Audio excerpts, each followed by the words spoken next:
Bonjour à tous, je suis Yasmine Fleureau et vous écoutez le podcast Un mot sur mes mots de l'errance au diagnostic.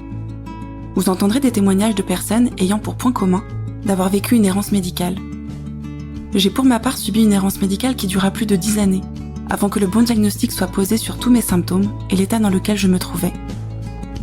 Vous pouvez écouter mon témoignage dans l'épisode 4 de ce podcast. En décembre 2021, mon errance prenait fin et mon état était significativement amélioré par le traitement mis en place. Rapidement, je me suis dit que mon histoire pourrait servir à d'autres. La question du comment demeurait. Un jour, une personne à qui je racontais mon parcours m'a alors dit « Tu devrais témoigner ». Oui, mais comment ? Quelques semaines après cet échange, naissait dans ma tête et dans mon cœur ce projet.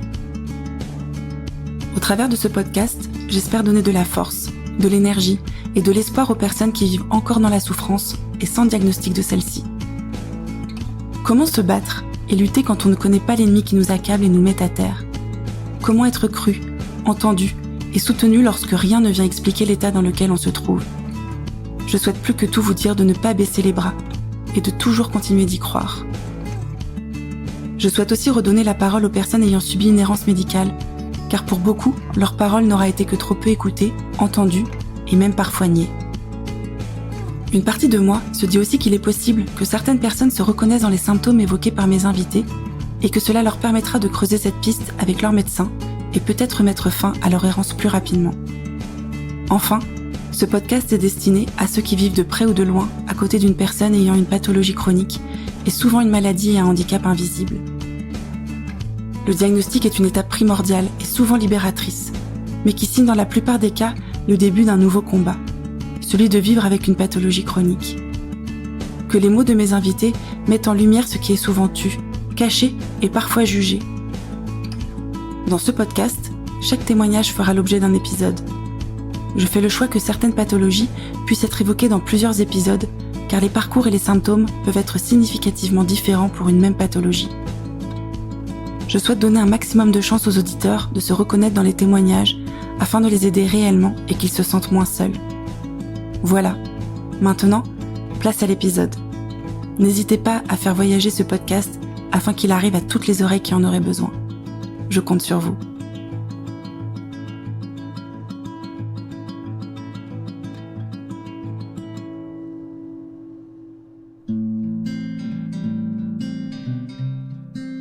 Avoir une pathologie chronique rime souvent avec les démarches MDPH. Oui, mais par où commencer ? À qui s'adresser ? Quels sont les droits auxquels on peut prétendre ? Autant de questions qui peuvent rester sans réponse pour de nombreuses personnes. Il est difficile de se lancer dans ces démarches-là, d'autant plus lorsque l'on souffre au quotidien, mais aussi lorsque l'on n'imagine même pas ce qui est possible à mettre en place. C'est pourquoi j'ai voulu faire quelques épisodes dits hors série qui vont vous raconter les démarches MDPH que mes invités ont fait et ce que cela a changé pour eux dans leur quotidien de malade. J'espère que ces épisodes vous ouvriront tout un champ de possibles et vous aideront à vous lancer dans les démarches. Cette série d'épisodes commence par le témoignage de Aude, 26 ans, qui souffre de spondylarthrite ankylosante. Le témoignage de Aude est précieux car il montre combien se lancer dans les démarches MDPH peut être salvateur et permettre de conjuguer maladie chronique, handicap et vie professionnelle. Il est vraiment rempli d'espoir. Elle nous parlera en détail des démarches qu'elle a effectuées et les aménagements qu'elle a pu obtenir, qui ont considérablement amélioré ses conditions de travail et qui lui ont permis de continuer à travailler. Elle nous parle aussi du dispositif Mon Psy, qui l'a énormément aidé à traverser une période dépressive. Je vous souhaite une très bonne écoute. Bonjour Aude. Bonjour Yasmine. Merci beaucoup d'être là. Tu as répondu à un appel à témoignage sur Instagram et c'est une grande première puisque ça va être un format un petit peu différent de ce que le podcast propose d'habitude. J'avais vraiment à cœur en fait de parler des démarches MDPH pour que les personnes qui ne connaissent pas, qui hésitent à se lancer, puissent avoir plus d'informations et de retours d'expérience de personnes qui se sont déjà lancées. Donc aujourd'hui, on va parler bien sûr un petit peu quand même bien de ta pathologie, éventuellement de ton errance médicale, mais aussi on va aller vers ce versant-là plus administratif, en espérant que ça puisse aider beaucoup de personnes qui hésitent ou qui ne savent pas comment faire ces démarches-là. Parfait. Donc, alors oui, voilà. Est-ce que tu peux nous dire donc la pathologie dont tu souffres et quels sont les principaux symptômes ? Donc j'ai une spondylarthrite axiale et périphérique. Donc j'ai des inflammations, honnêtement là sur presque tout le corps. J'ai été diagnostiquée en octobre 2023. Je sais honnêtement pas trop quand a eu lieu le début de la maladie, mais les médecins estiment mon errance à 5 ans. Voilà. Pour rien cacher, si on a fait des recherches, c'est parce que j'ai fait une dépression. On savait pas vraiment pourquoi. Et à ce moment-là, vu qu'on est dans l'administratif, on va se lancer. J'ai fait une demande de dispositif Mon Psy. Donc, pour ceux qui ne connaissent pas, le dispositif Mon Psy, c'est une ordonnance qu'on peut avoir par son médecin traitant, sous certaines conditions, qui permet en fait de ne pas payer l'intégralité de la séance. Donc, c'est remboursé par la CPM. La mutuelle peut quand même prendre en charge le reste en fonction des mutuelles. Et moi, ça m'a permis, à l'époque, j'avais pas forcément trop les moyens, mais ça m'a permis de me faire suivre et de m'en sortir parce que j'étais en train de couler. Je coulais, je ne comprenais pas ce qui m'arrivait. Tu avais des douleurs à ce Ouais. moment-là? J'avais des douleurs très importantes. On me disait que j'avais surtout des douleurs à la hanche et on m'a diagnostiqué une dysplasie. Sauf que pour voir un chirurgien, pour se faire opérer, ça prend du temps. J'ai 26 ans. On n'opère pas une dysplasie. On n'opère pas une prothèse de hanche à mon âge. Donc on était en train de me dire qu'il fallait que je fasse avec et que j'attende et que de toute manière on m'opérerait, mais peut-être qu'à 50 ans. Sauf qu'à l'époque, j'en avais 23, 24 à peu près. Donc ce dispositif-là, il m'a bien aidé, mais il faut savoir quand même que ça ne fonctionne pas avec tous les psychologues, que en plus de ça, il ne prend que, c'est qu'un montant en fait, c'est 30 €. Donc 30 € chez un psy, en général, une séance c'est 60 € pour 1 heure. Donc ils prennent 30 minutes pour nous. Donc c'est pas beaucoup. C'est 8 séances. Dans les 8 séances, il y a une séance d'1 heure, la toute première, qui permet de poser entre guillemets j'aime pas trop ce mot-là parce que c'est pas forcément ça, mais un diagnostic en fait psychologique.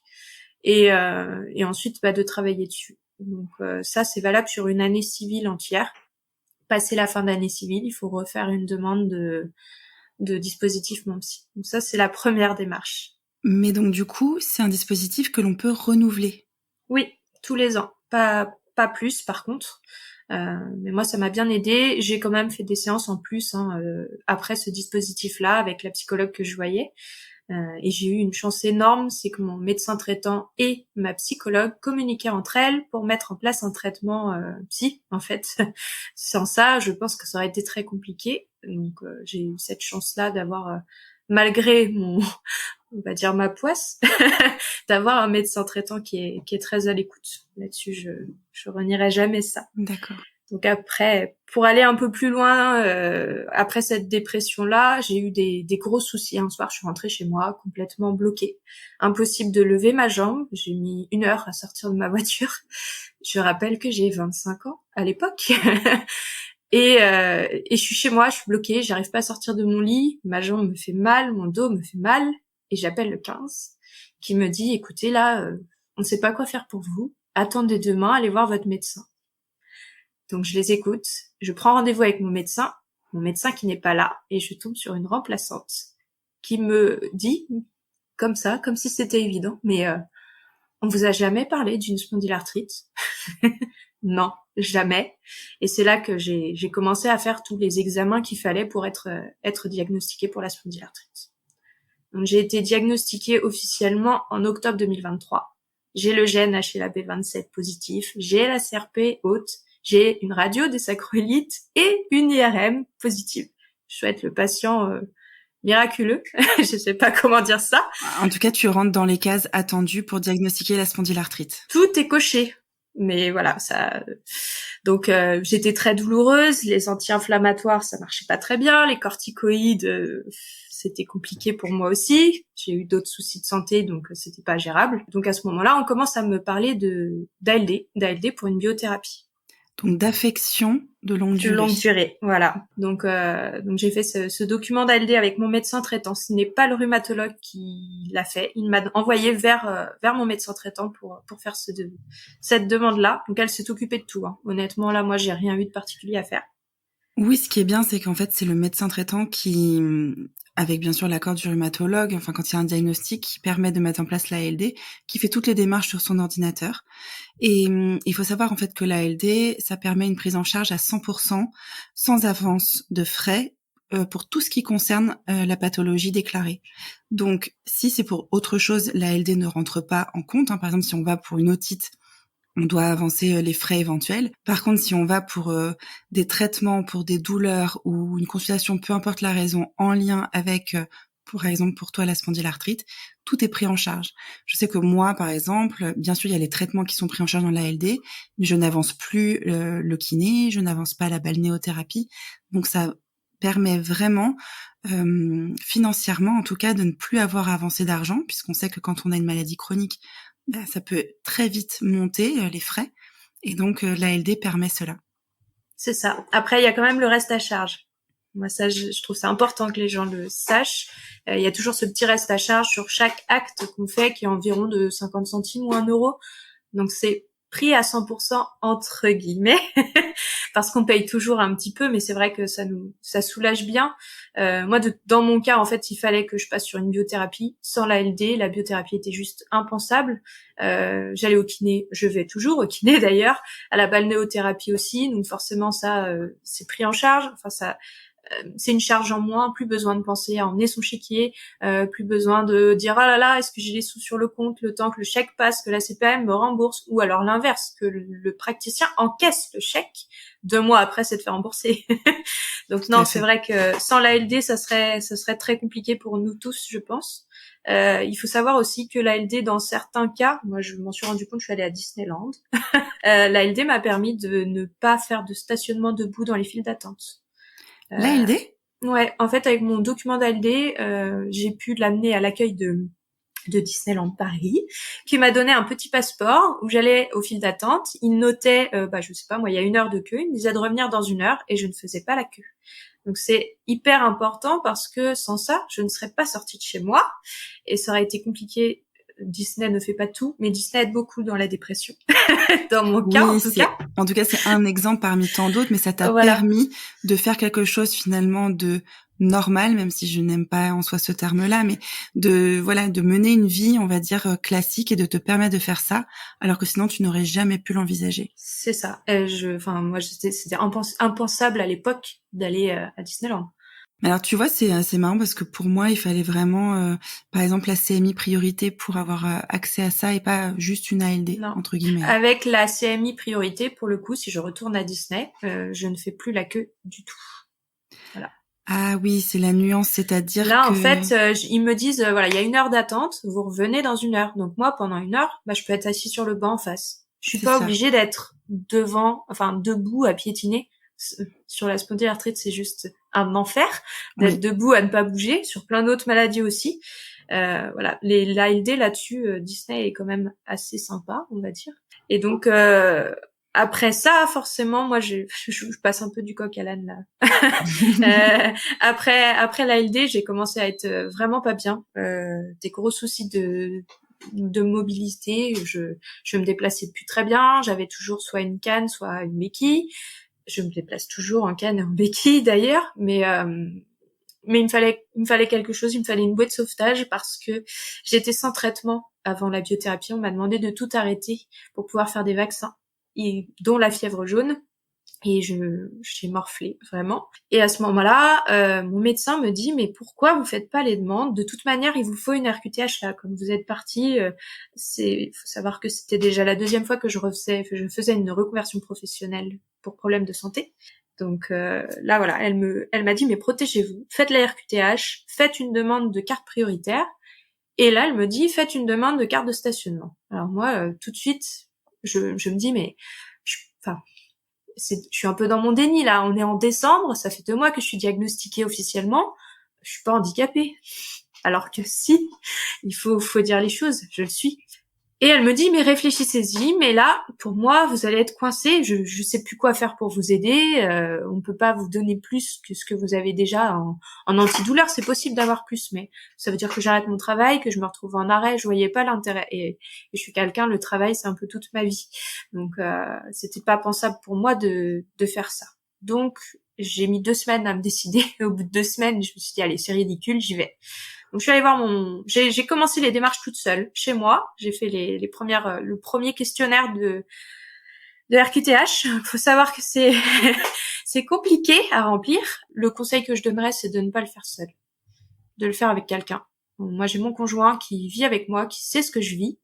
J'ai tendance à minimiser les choses. Là, il m'a mis un peu dans mon cas. Voilà. Il y a des choses que je pensais être capable de faire et il m'a dit, mais ça fait 3 mois que tu les fais plus. Faire les courses, par exemple.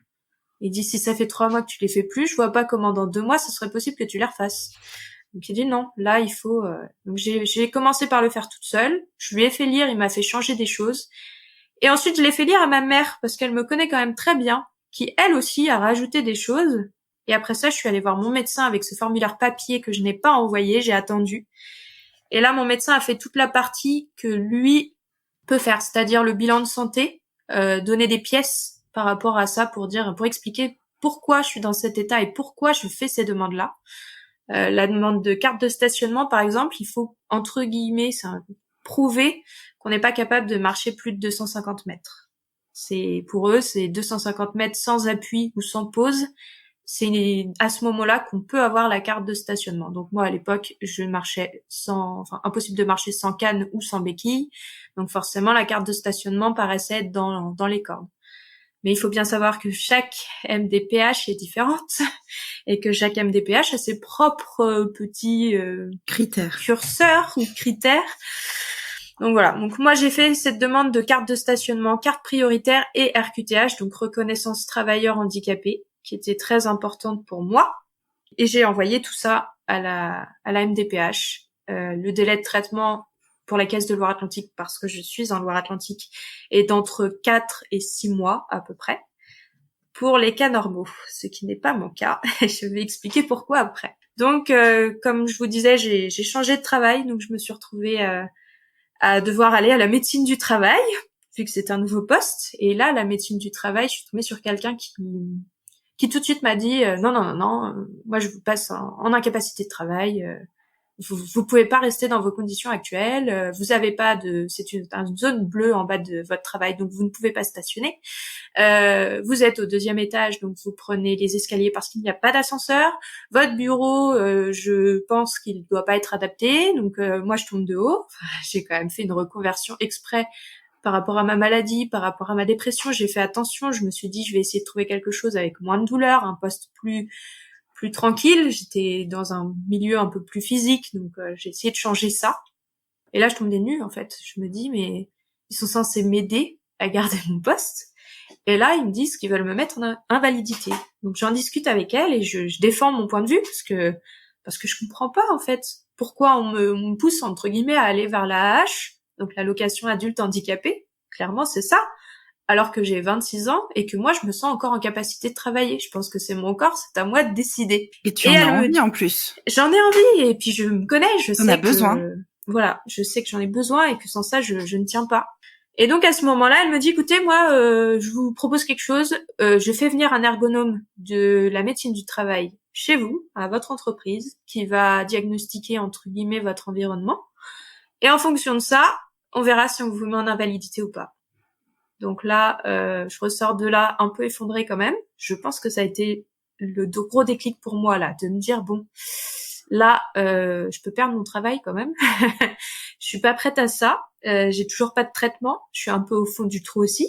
Donc là, redispositif mon psy parce que j'avais besoin d'être suivie et que mon médecin de toute manière est très à l'écoute, n'a pas arrêté de me dire que l'acceptation d'une maladie, c'était comme un deuil. Chacun le faisait à sa manière, mais que si j'avais besoin d'aide, il fallait que je la demande. Donc je l'ai écouté et je suis retournée voir cette psychologue qui m'avait pas mal aidée, qui a ses limites aussi parce que l'errance médicale et la maladie, c'est pas vraiment la même chose que venir pour des problèmes de dépression, mais elle a pu quand même m'aider. Et donc on a fait ce petit chemin-là et en janvier, j'ai commencé la biothérapie. Donc la biothérapie, très compliquée pour moi, pire qu'avant. Je pensais pas dire ça un jour, mais vraiment pire. Les anti-TNF ne me réussissent pas du tout. C'est quelque chose. Tu as eu des effets secondaires ? Ah oui. J'avais pas de douleur au talon, pas de douleur au genou. Maintenant, j'ai les talons en feu tout le temps, les genoux aussi.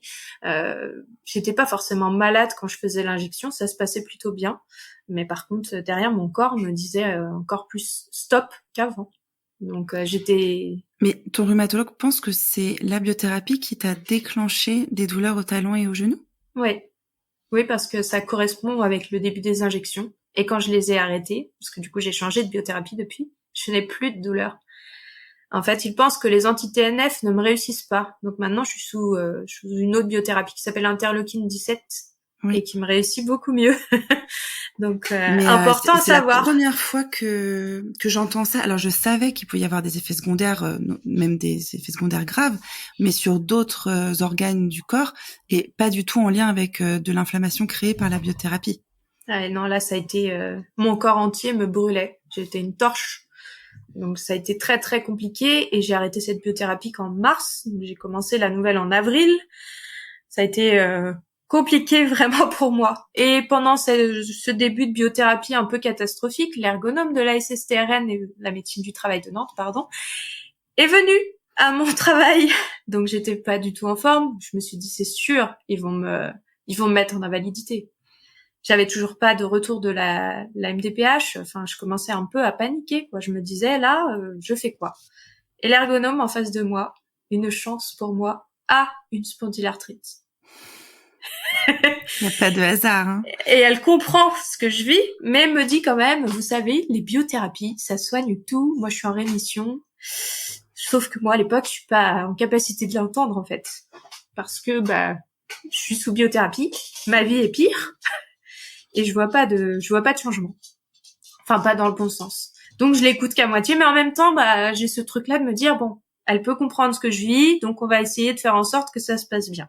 Donc, je lui explique mon problème de stationnement quand même, parce qu'elle voit bien que je peux pas, le parking le plus proche qui n'est pas en zone bleue est à presque 900 mètres, donc pour moi, c'est un calvaire. Donc, mon employeur a mis en place un télétravail, sauf que le télétravail chez moi, c'est pas forcément très adapté non plus. Mon bureau est sous rampant, j'ai un écran d'ordinateur qui est tout petit. Enfin voilà, il y a plein de choses qu'on peut mettre en place, un fauteuil qui est pas adapté. Donc elle commence à faire la liste de tout ça et elle me dit mais en fait là si vous avez une RQTH et puis une carte de stationnement, moi je vois aucun inconvénient à ce que vous continuiez si on met en place une adaptation du poste de travail. Donc là je me dis ça y est, c'est gagné. Je ne vais pas être en invalidité. Donc pour moi, c'est la fête. Et elle me dit, vous savez que la médecine du travail peut pousser votre dossier à la MDPH. Ah bon? C'est ça. Donc la médecine du travail me dit qu'ils peuvent pousser mon dossier et le faire avancer plus vite en faisant eux-mêmes en fait un rapport comme le médecin a pu faire. Donc en disant que voilà, pour eux, il faut que j'ai ces cartes rapidement parce que ça met en péril mon emploi. Donc là, c'est quand même un grand cap pour moi et elle m'explique qu'en fait, les demandes à la MDPH peuvent être faites par le médecin du travail, chose que je ne savais pas. Donc qui pour moi est hyper importante parce que je pense qu'il y a plein de gens qui sont dans la même situation que moi, qui sont bloqués mais qui n'ont pas forcément fait ou ont une visite médicale proche et du coup ne demandent pas d'aide alors qu'en fait, ils sont là pour nous aider à garder notre emploi. Donc autant s'en servir, surtout quand c'est des demandes qui sont longues, 4 mois, quand on est coincé dans son corps, c'est long, c'est compliqué. Donc ils ont poussé et 2 semaines après, je recevais les 2 cartes et le papier de la RQTH chez moi. Donc j'ai eu toutes mes demandes acceptées, carte stationnement, carte prioritaire et la RQTH pour mon travail. Donc c'est vraiment intéressant de voir que il y a des recours possibles et que malgré les délais très très longs, quand en fait la machine se met en branle et que des médecins communiquent entre eux dans les deux services, ça peut être nettement accéléré, surtout quand il est question de perdre son poste avec toutes les conséquences que ça peut avoir derrière. C'est ça. Il faut bien se dire quelque chose, c'est que la médecine du travail en théorie, du coup, n'est pas là pour nous classer en invalidité, en fait. Ils sont là pour qu'on reste au maximum à notre emploi. C'est même plutôt l'inverse. En général, les gens qui veulent être en invalidité ont du mal à l'être, alors que moi, on me l'a presque imposé et je ne le souhaitais pas. Et du coup, cette ergonome, mais elle m'a vraiment beaucoup aidée parce qu'elle est allée très vite, elle a compris tout de suite ce qui se passait et grâce à ça, elle m'a débloqué du coup un rendez-vous avec Cap Emploi. C'est la suite de mon parcours. Donc Cap Emploi, c'est une association de mémoire ou une entreprise, je ne sais plus exactement, mais qui permet de mettre en place des aménagements de poste qui permet aussi à des personnes en situation de handicap de trouver du travail, qui permet à des entreprises d'atteindre leur quota de personnes handicapées, parce que voilà, il y a ça aussi, hein, les amendes leur coûtent cher. Et Cap Emploi, ils sont en lien avec l'AGFIP. Donc l'AGFIP, c'est ceux qui ont les subventions, donc en fait concrètement les amendes que les sociétés payent quand ils n'ont pas le quota de personnes handicapées. Et Cap Emploi les permet en fait de placer ces aides pour les personnes handicapées. Donc ces amendes-là, elles nous reviennent et elles nous permettent de garder notre poste, de financer des fauteuils, d'avoir des chaussures particulières. On peut avoir tout un tas de choses au niveau de son travail qui sont liées à tout ça. Et donc Cap Emploi a son propre ergonome, donc j'ai vu un second ergonome, mais cette fois-ci de Cap Emploi qui est venu, qui a regardé ce que le premier ergonome de la médecine du travail avait demandé. Et lui a fait son propre bilan en disant bon bah là tel fauteuil il faudrait plutôt quelque chose pour les cervicales, enfin voilà, en fonction de mes douleurs à moi et de ce que mon employeur était prêt à faire aussi, parce qu'il faut savoir qu'il a quand même une part à payer. Donc moi on m'a proposé un repose-pied, on m'a proposé un porte-document, on m'a proposé un fauteuil et on m'a proposé, et là ça c'est pour moi c'était vraiment chouette, un fauteuil transportable, c'est-à-dire que j'ai 3 bureaux différents et ma maison. Donc c'est un petit coussin que je peux déplacer et mettre sur n'importe quelle chaise et qui me permet d'être confortable peu importe où je suis, peu importe dans quel fauteuil, voilà, même dans ma voiture je pourrais l'utiliser. Et ça m'a beaucoup aidé parce que du coup j'ai pu reprendre un petit peu ma petite routine, on va dire, mes petites habitudes en ayant moins mal au niveau de mon travail. Donc cette personne de Cap Emploi, elle a été très très rapide. Hein. Il s'est passé, donc j'ai reçu mes cartes 3 jours après, j'avais l'ergonome au niveau de mon travail. Et cet ergonome a tout de suite, le fauteuil a été livré par une société, je dirais même pas 7 jours après. Donc voilà, ils sont en test les fauteuils, donc la société ne les paye pas. Quand l'administration marche, c'est un miracle et c'est incroyable tout ce qui peut être mis en place. C'est vrai que des fois, c'est un parcours du combattant et c'est à s'arracher les cheveux, mais tu es la preuve vivante que parfois ça roule et que c'est un soulagement et une vraie prise en charge qui est adaptée. C'est génial de t'entendre. C'est ça. Après, il faut se battre. Hein. Il faut se battre quand même. Moi, la chance que j'ai en numéro 1, c'est que du coup, j'ai un poste administratif. Donc, les demandes de Cap Emploi m'ont été envoyées. Les demandes de rendez-vous m'ont été envoyées. Ne sont pas passées par les dirigeants ou par quelqu'un d'autre. Donc, c'est vrai que c'est beaucoup plus simple. Oui, là, voilà, l'ergonome, il savait directement quand est-ce que j'étais là, à quel moment, quel budget ma société avait à mettre dans mon fauteuil, parce qu'il faut quand même savoir, je le répète, qu'ils ont une part à payer. Et donc, moi, ils m'ont mis tout ce matériel en prêt pendant presque un mois, que je pouvais renouveler. Si le fauteuil ne me convenait pas, je pouvais même demander un autre fauteuil. Et ensuite, ils m'ont envoyé, une fois que j'ai validé ce que je souhaitais, ils m'ont envoyé une facture donc je ne le cache pas, de 2 000 €, mais la société ne paye que 260 € sur la totalité de tout ce que j'ai eu. Ce que je trouve, 260 €, c'est le prix d'un bon fauteuil en administratif. Donc c'est vraiment très chouette et ça m'a beaucoup aidé. Donc après, à voir ce que ça peut donner à l'avenir en fonction de mes changements de situation, mais c'est vrai que sans cette adaptation de poste de travail, je suis pas sûre que j'aurais pu y rester. Moi, j'étais alternante, donc il faut savoir aussi que ils acceptent qu'on fasse toutes ces démarches, même en étant alternant. Voilà, moi là, mon employeur a fait en sorte aussi, hein, il a donné de sa personne, il a donné de son temps pour que je puisse rester dans la société. Et puis, grâce à toutes ces petites choses, la carte de stationnement, l'aménagement de mon poste de travail, je peux continuer à travailler. Et du coup, je les remercie vraiment parce que sans travail, ça aurait été beaucoup plus dur pour moi. Voilà. Ouais, mais c'est un beau témoignage là. Et puis, je trouve que ça donne vraiment envie de se dire qu'il y a des recours possibles pour aménager et on en a cette chance-là en France. Et encore faut-il être au courant. Et malgré tout, comme tu le dis, que l'employeur soit à l'écoute et envie aussi de faire ça et de ne pas mettre de bâton dans les roues.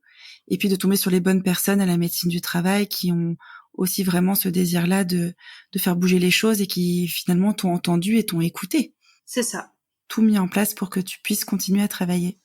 C'est totalement ça. Il faut savoir aussi que la RQTH, pour ceux que ça inquiète, parce que je sais qu'il y en a beaucoup qui sont réticents à faire des demandes, maintenant la loi n'oblige plus les personnes en RQTH à informer l'employeur en fait. Donc on peut très bien postuler à un poste sans dire qu'on a une RQTH, mais nous on est protégés. On est protégés dans le sens où la médecine du travail est au courant qu'on a une RQTH, et donc dans ce cas, s'il nous arrive quelque chose, on est quand même plus tranquille. On sait que les choses seront prises à temps et que l'employeur, bon, bah, tant pis, entre guillemets, s'il tombe qui s'y attend pas, mais nous, au moins, on est couverts. On est couverts et ça nous bloque pas des portes. Et en même temps, il y a aussi des postes qui ne cherchent que des personnes en situation de handicap, donc avec une RQTH, parce qu'ils ont besoin de ce quota de personnes handicapées pour ne pas payer, et que ça n'empêche qu'on travaille très bien. Enfin, je vois pas de différence, hein.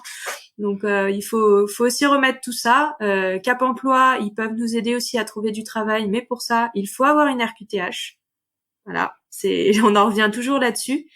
Et ça paraît être un monde énorme, hein, de passer le stade de personnes handicapées. Et en fait, c'est un tout petit pas par rapport au reste de la maladie, mais il faut le franchir. Je me souviens que moi, la RQTH, je l'ai aussi, et c'est le médecin du travail à l'époque, quand je travaillais encore, qui m'en avait parlé, qui m'avait dit, il faut absolument que vous le demandiez.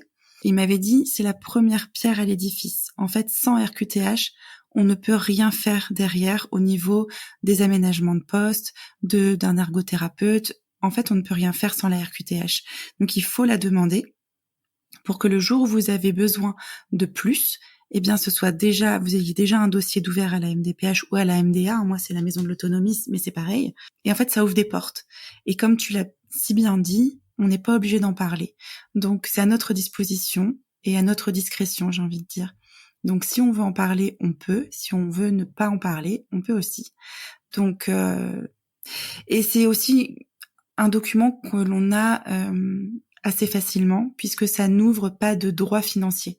C'est ça. Et ni de passe-droit. Par exemple, la carte stationnement, c'est quand même quelque chose qui est assez difficile de manière générale à obtenir. Il faut bien vraiment pouvoir prouver et justifier que l'on ne peut pas se déplacer plus de 200 ou 250 mètres, voilà. La RQTH, à partir du moment où on a un diagnostic, la légitimité, elle est là et on l'obtient facilement parce que on gagne pas d'argent grâce à cette carte. C'est pas comme une invalidité ou bien l'allocation adulte handicapé où là, forcément, comme il y a un enjeu financier derrière, eh bien, c'est beaucoup plus compliqué de l'obtenir.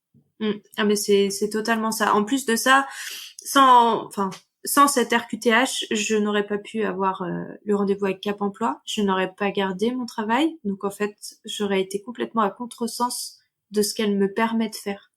Je vois pas ça comme quelque chose qui me bride. Je vois ça comme quelque chose qui m'a ouvert des portes. Il faut savoir aussi que la RQTH est le seul moyen de favoriser quelqu'un au niveau d'un emploi. C'est la seule possibilité pour le faire. On n'a pas le droit de faire de la discrimination entre deux personnes, sauf avec une RQTH.